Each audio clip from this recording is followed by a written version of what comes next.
Breaking news, Nigerians. Abubakar Malami is finished. You know, when he was the Attorney General of Nigeria, he assumed the position of God. He was busy invading people's homes. You go say he want to arrest you, they not give you any letter. They go invade your house, they go buy people.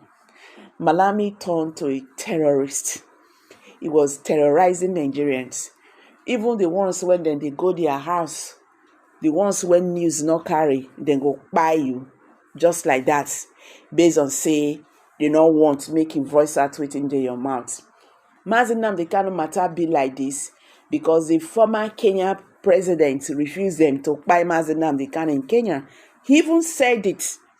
Malami said it that if they have buyed Mazi Kanu in Kenya, nobody would have known. He said it with his mouth. So right now, Malami now these people now they want they tell us say now they love Nigerians pass. Now they love Nigeria pass. They do coalition and all that. Anyway, make we just put that one aside. The matter now when they be say lawyers and don't talk say that's a cap he go pull am because he a bad person. He never acted like the degree when he carry for hand. So my people, this one are Prospect Channels TV. If today be your first time when you did discover our channel, please subscribe, like this video. I bet share this video make it go viral. Every evildoer then go get their punishment. So human rights lawyer, when his name be Patrick Agaze, he has said that the extraordinary rendition of the detained leader of the indigenous people of Biafra, IPOB, Nnamdi Kanu from Kenya in June 2021 was an infamous act by the former Attorney General of the Federation, AGF, Abubakar Malami. Agaze, who said this in a statement released on Friday, called for Malami's immediate disbandment and the withdrawal of his Senior Advocate of Nigeria, SAN title. The recent ruling by the High Court of Kenya declaring the abduction and extraordinary rendition of Kanu as unconstitutional has reignited debates on Nigerians' adherence to the rule of law and international norms. Delivered on June 24th, 2025, the landmark verdict by Justice E.C. Mehta held both the Kenya and Nigerian governments culpable in the unlawful detention and forced transfer of Kanu in 2021, explicitly implicating Malami in case number HCCHRPET/E359/2025, Kingsley Kalu versus Attorney General of Kenya. The Kenya High Court ruled that Kanu, a Nigerian British citizen who lawfully entered Kenya, was adopted, held in solitary confinement. He was tortured and denied medical care. The court held that Kanu was then forcibly transferred to Nigeria without any extradition hearing or judiciary warrant. The court awarded Kanu 10 million Kenya shillings, approximately 120 million naira in damages, finding the government of Kenya liable for breaching its own constitution and international law. The ruling explicitly referenced the involvement of senior Nigerian officials, including Malami, who served as Attorney General from 2015 to 2023. Agaze drew stark parallels between Kanu's abduction and infamous 1984 kidnapping attempt of the former Transport Minister Umaru Dikko, then living in exile in London.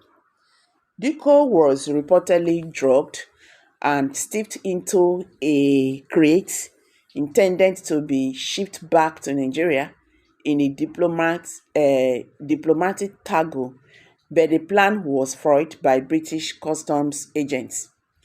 Both cases highlight a disturbing design and pattern of disregard for due processes and international legal standards, with Malami's action in the Kanu's case making a new low in Nigeria's legal history. Gaza said, while the coup operation was thwarted, Kanu's rendition was successful, leading to his prolonged detention and trial in Nigeria under what many observers say are questionable legal circumstances. Legal circumstances. Like as they noted, Malami's role in Kanu's rendition as a betrayer of legal duty, noteworthy in the fact that extraordinary rendition was for the first time brought into Nigerian pre jurisprudence by Aloy Ijimako, who was the first person to use the phrase to correct the widespread narrative that Nnamdi Kanu was lawfully extradited. Gaza maintained that the operation spearheaded by Malami violated numerous Nigerian laws and international treaties, including the Nigerian Constitution, the Anti-Torture Act 2017, and the Terrorism Prevention and Prohibition Act 2022. As Nigeria's chief legal officer, Abubakar Malami was responsible for ensuring the government actions complied with domestic and international law. Instead, he allegedly masterminded an operation that mirrored the lawlessness of the decoded abduction. As he stated, Malami's actions contravene the rules of professional conduct for legal practitioners in Nigeria, which mandates lawyers to uphold the rule of law, promote justice, and avoid conduct that discredits the profession. His role in orchestrated and illegal rendition involving torture and human rights abuses is a direct betrayal of these principles, he said. He further noted that, as a senior advocate of Nigeria, Malami is held to a higher standard of integrity and competence, but his involvement in an operation condemned by a competent court as unlawful brings disrepute to the San rank and the Nigerian legal profession.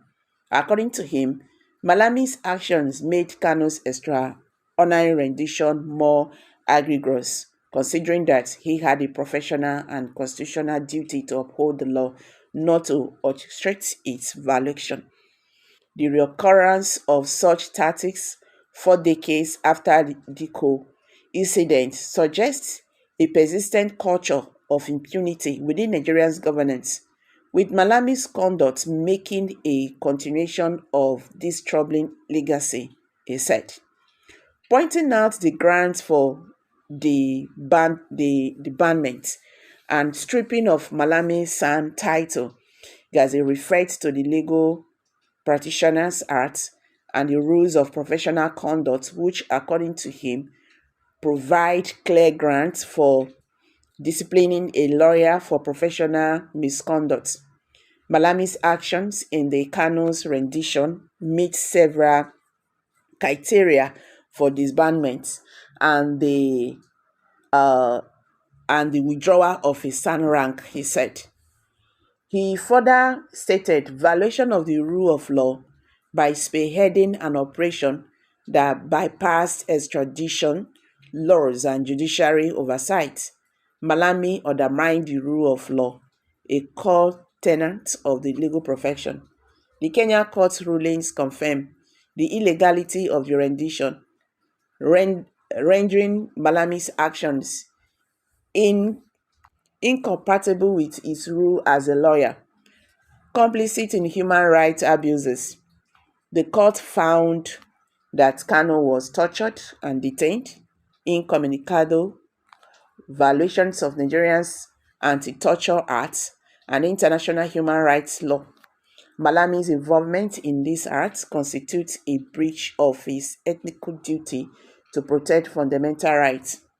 Conduct becoming of a senior advocate. The SAN rank is a mark of distinction reserved for lawyers of impeccable integrity.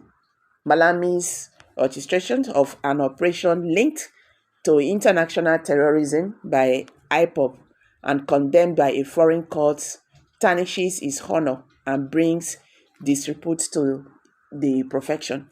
International embarrassment, like the Diko's case, Kanu's rendition has damaged Nigeria's global reputation, exposing the countries to accusations of treaty violations and state-sponsored criminality.